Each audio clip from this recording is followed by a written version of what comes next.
And the third one today is Aladdin and the Magic Lamp. In the capital of an oriental kingdom lived a young boy called Aladdin. He was poorly dressed and he spent his days running barefoot through the streets with other rascals. He had lost his father, and it was his mother who had the job of feeding him. She earned money for food by spinning from sunrise to sunset. "One day I'll be old," she often said to him, "and you'll have to work to earn your living, so learn a profession." But Aladdin laughed. "A profession? There's plenty of time for that. I'd rather enjoy myself." And he ran outside to find his friends again. Now, one afternoon, when he was playing in the town square, a man approached him. He was a stranger, and although Aladdin didn't know it, a great magician. He said to the boy, "Would you like to become rich?" "Of course," said Aladdin, "but one has to work to earn money, and I prefer to play." The magician smiled. "Work? What a thought! Be like me, and you'll have more treasures than a king." Aladdin trusted the magician and went with him. First, the man took Aladdin to a clothes merchant, where he bought a magnificent outfit for him: a jacket embroidered with gold thread, a pair of shoes, and a fur hat. "Look at that! Isn't that pretty?" In those days, only the rich people wore such clothes. "This is because you have to be smartly dressed to enter the place where I will take you," said the magician, as Aladdin admired the outfit. They walked for a long time until they had crossed the entire city, and once they reached the countryside, they finally stopped, right at the foot of a mountain. Aladdin looked around at the vast garden overgrown with bushes and was puzzled. "Is it really necessary to be dressed in silk to come here?" he said. "Wait and see," answered the magician. He then took his time to light a fire, which he sprinkled with incense from a glass bottle. A thick blue smoke filled the sky as he called out, "Come down, loyal spirit, and reveal your secret." Suddenly Aladdin felt the ground trembling under his feet, and he was terrified. He jumped back, and there, right in front of him, the ground opened up. In the opening lay a square stone with a big iron ring. "It's your turn to play now," said the magician. "This stone is magic, and you're the only one who can lift it. Beneath it you will find an enchanted orchard." "Oh, it's much too heavy," complained Aladdin, who was having second thoughts about the whole affair. "Listen," said the man, "if you call out loud the name of your grandfather, and your father will pull the stone, while you pull the ring, you'll have no problem lifting the stone." We'll just read that a little bit again, shall we? "Listen," said the man, "if you call out loud the name of your grandfather and your father while you pull the ring, you will have no problem lifting the stone." So there he is, going to lift the stone, and he knows what to say now. He has to say his grandfather's name and his father's name while he's pulling it. The boy did as he had said, and lifted the stone. But instead of an orchard, he saw a staircase which led to a dark cave. It made him shiver. The magician explained to him, "Look, the orchard is much farther away. First you have to go down the staircase, then across 3 halls, and finally out again by another staircase. As you can see, the stairway is too small for me. Only you can go through it. But be very careful not to touch the walls as you go, or you will be struck by a bolt of lightning." Aladdin was still scared, but the magician gave him a ring and said, "This will act as a charm to protect you. If you do as I have said, you have nothing to fear. The second staircase leads to the orchard, where you may pick all the fruit you want. But the most important thing that I want is a little lamp hidden in a secret place at the back of the orchard. Bring it to me." Aladdin hesitated, but the man pushed him inside. He went down the stairs slowly, step by step, holding his clothes tightly around him, terrified that he might accidentally touch something and be struck by lightning. When he reached the foot of the stairs, he crossed the 3 large halls without any difficulty. The last of these led him to the foot of a second staircase. Aladdin started to climb this staircase and eventually saw a light coming from the top. Encouraged, he began to hurry, and when he reached the top, he found himself in a fantastic garden with hundreds of trees full of shining fruit. However, this fruit was not meant for eating. The trees were laden with special stones, sparkling diamonds, rich red rubies, and milky pearls. There he is. See, and look at the trees with all those beautiful treasures growing on them. Poor Aladdin thought they were made of glass, like the cheap jewellery his mother wore. Nevertheless, he decided to pick some for her and began to fill his pockets. Then he saw the lamp standing in a hollow rock, and he remembered the reason for his visit. He stopped picking and ran towards it. Lamps like this were to be found by the thousand in the East in those days, and Aladdin did not understand why the magician wanted this one. When he made his way back, he found the stranger where he had left him. "Do you have the lamp?" "Perfect," the man cried. Then he held out his hand and said, "Now give it to me. It will be much easier for you to climb the last few narrow steps without the lamp." Aladdin saw the man's eyes light up with such greed, but he did not trust him. "No, thank you. I can manage perfectly well," he answered.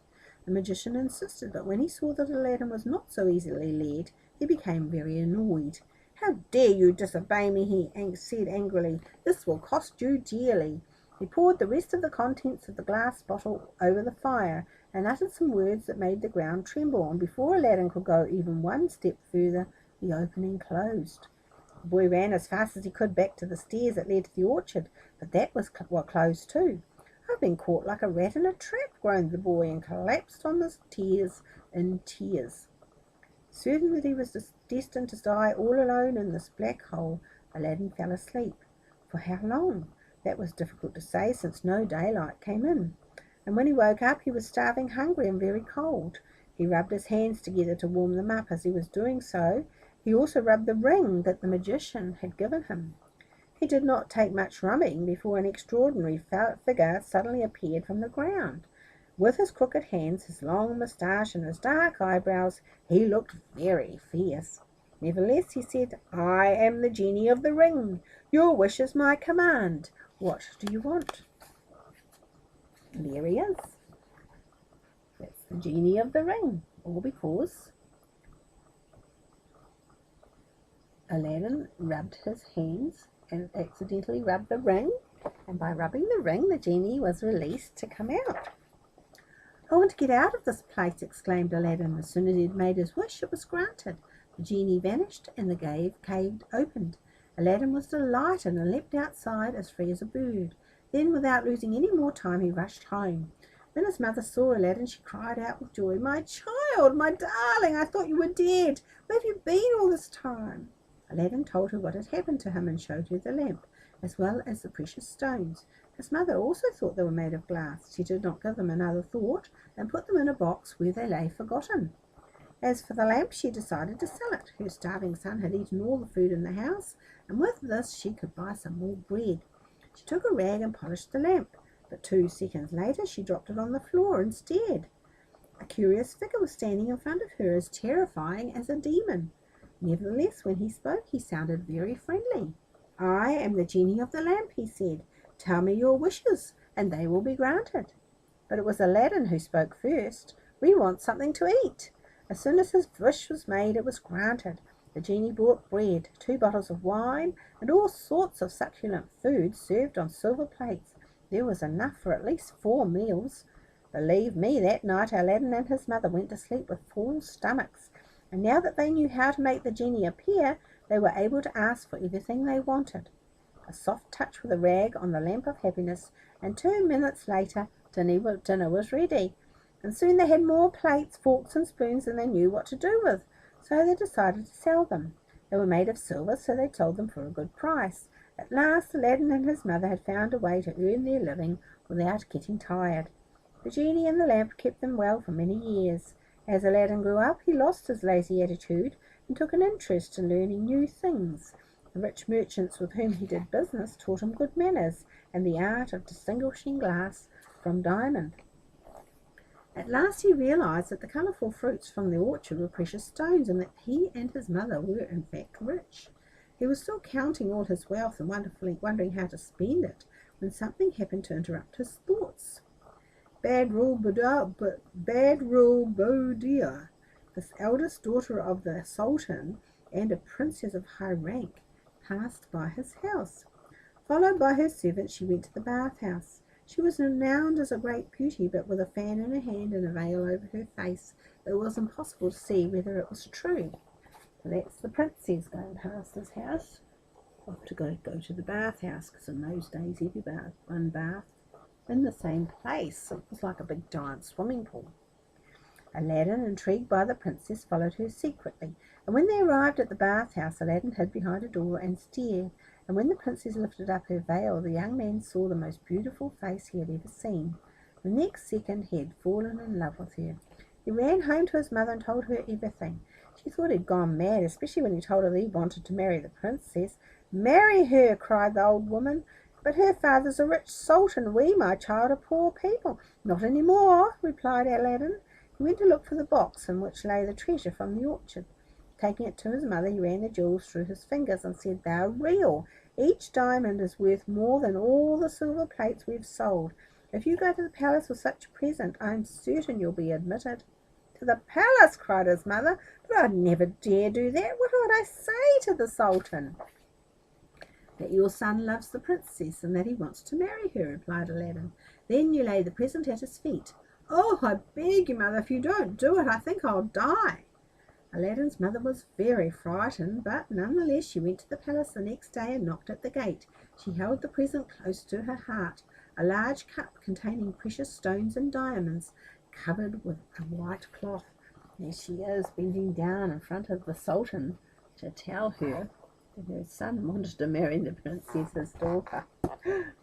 She was reassured to see that she was not alone. Many people came to the palace, sometimes from afar, to ask the sultan for advice or a favour, and this happened almost every day. After a while they were admitted one by one. Aladdin's mother sat down in a corner and waited her turn, but when it came she felt too shy to speak and ran away. Aladdin groaned when he saw her come back, completely confused and still carrying the gift. She promised him that next day she would go to the sultan again.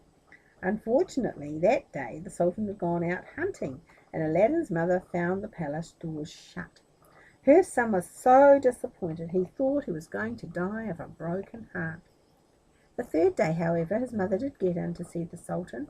He received her as he was sitting on his majestic throne. Grandly he waved her closer, and she bent down low to kiss his feet. "What can I do for you, my good woman?" he asked. The poor woman trembled and was too scared to talk at first. "Come, come, what is it?" he urged. "Your Highness," she finally said, "I'm afraid that my demand will not please your Majesty. It's so insane, so senseless." "I order you, talk," said the Sultan, who was becoming impatient with curiosity. "Whatever you ask me, you will be forgiven." "Ah, well, you see," she said, "it's my son Aladdin. He wants to—" But instead of finally admitting the truth, she lifted up the cloth that covered the diamonds and said, "He wants to offer you this modest present." The Sultan was startled. He had never seen such wealth. Aladdin's mother took advantage of this and suddenly added, "My son loves your daughter. He's deeply in love with her and wants to marry her." And she looked down at her feet, sure that the Sultan would be furious and send her away. But not at all. The treasure had such an effect on the Sultan that he said, "Tell your son that my answer is yes."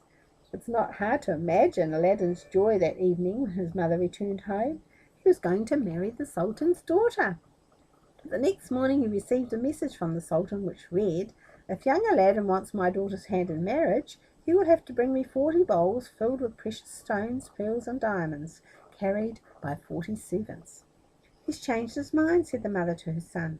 "I knew this would happen. He has found out that we are really poor. He doesn't want to admit that he broke his promise, so he asked you for things that you can't give." "Oh, well, that remains to be seen," replied Aladdin, and he immediately looked for his magic lamp, and as soon as he rubbed it, the genie appeared. "What do you want?" he said gruffly. Aladdin told him, and 2 seconds later all the 40 servants appeared. Up till now he's only been feeding them, hasn't he? So he's thinking, "Oh, they want some more food. I've just fed them." So he's a little bit grumpy because he'd been woken up from his sleep. The little house suddenly became overcrowded. The servants looked splendid in their brilliant clothes, and on their heads they carried large silver bowls filled to the brim with diamonds. Aladdin commanded them to go to the palace to lay their treasures at the princess's feet. Then he said to his mother, "You go with them. You can bring me the Sultan's answer." And when she came back from the palace after an hour, the good woman was crying. Aladdin was scared out of his wits, thinking they had failed, but she soon put him right. "Don't look so sad, you silly. These are tears of joy," she cried. "When the Sultan saw the servants arrive, he did not have a second thought and cried out, 'Someone who can offer me so much wealth is worthy to marry the most beautiful princess. I am so proud of you, my son."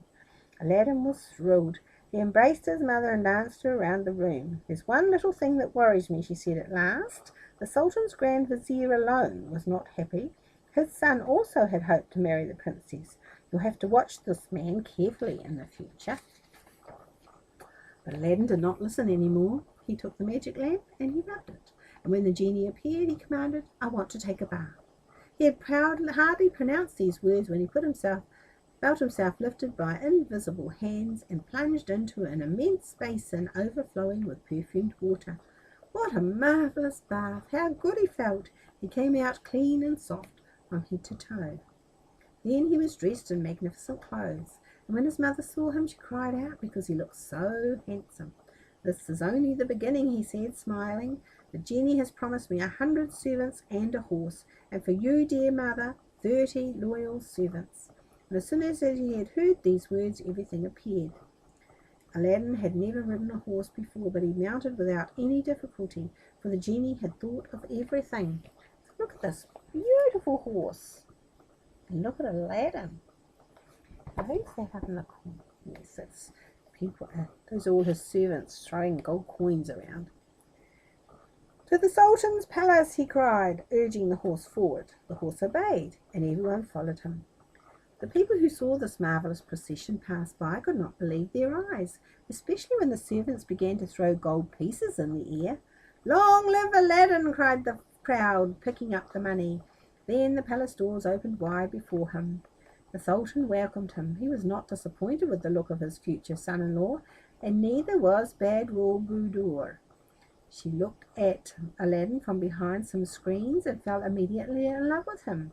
She was at that time forbidden to show him her face. According to the Oriental custom in those days, she had to keep it veiled until the day they married. Aladdin talked with her father. Everything went well, and the Sultan invited the young man and his mother to a magnificent feast. "Glory to you, Aladdin," he said, raising his glass. "You are worthy of my daughter, and I give you her hand in marriage. When do you want the wedding?" "As soon as I have built a palace beautiful enough for her to live in," answered the young man.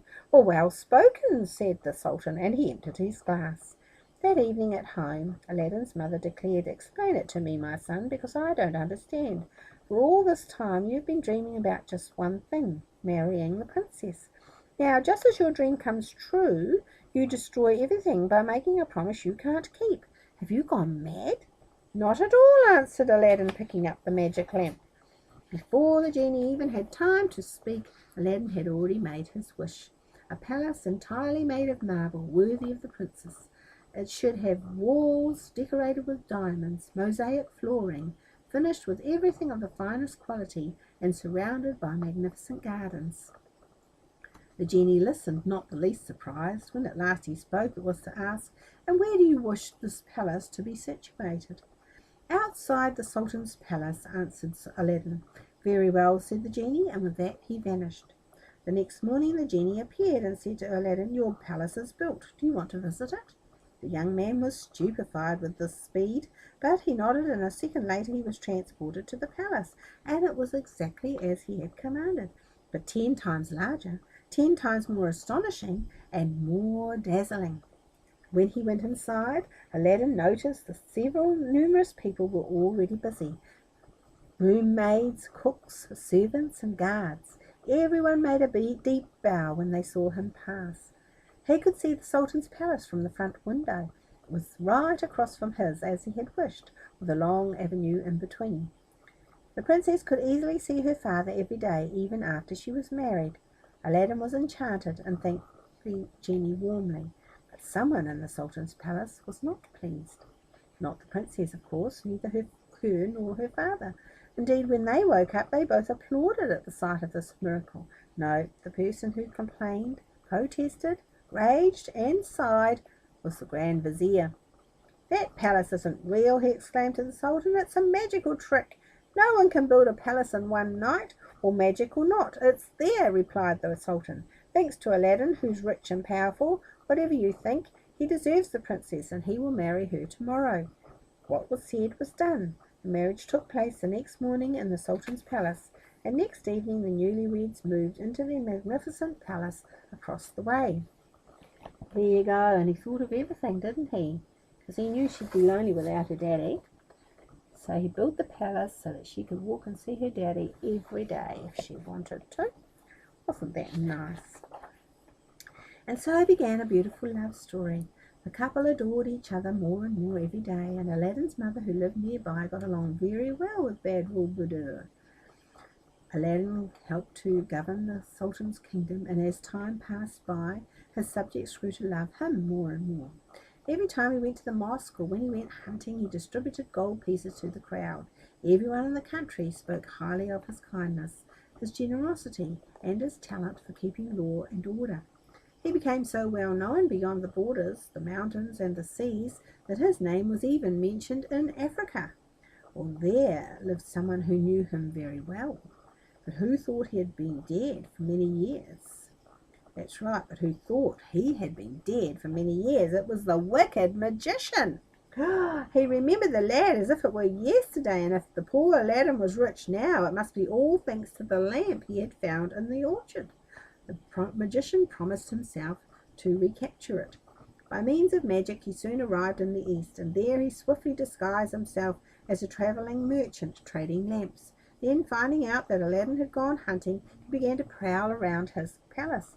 And as he was walking, he shouted, "Who wants to exchange an old lamp for a new one?" Soon a window in the palace opened, and a young servant appeared, waving a lamp. The magician recognized the magic lamp immediately. He was so happy that he left 12 others in exchange for this one. The servant called out many thanks, but the magician was already gone, carrying the lamp with him. As soon as he was out of sight of the palace, he rubbed the lamp. "Command, and I obey," declared the genie when he appeared, for he had no choice. "I want you to transport Aladdin's palace to Africa as fast as possible," ordered the magician, "with everything inside and all the people that work in it."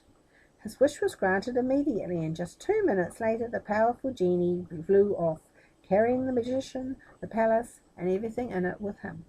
You can imagine poor Aladdin's face when he came home from hunting that night to find everything gone. No palace, no gardens, no furniture, no servants, and worst of all, no wife. Frantic with worry, he ran like a madman to the Sultan's palace.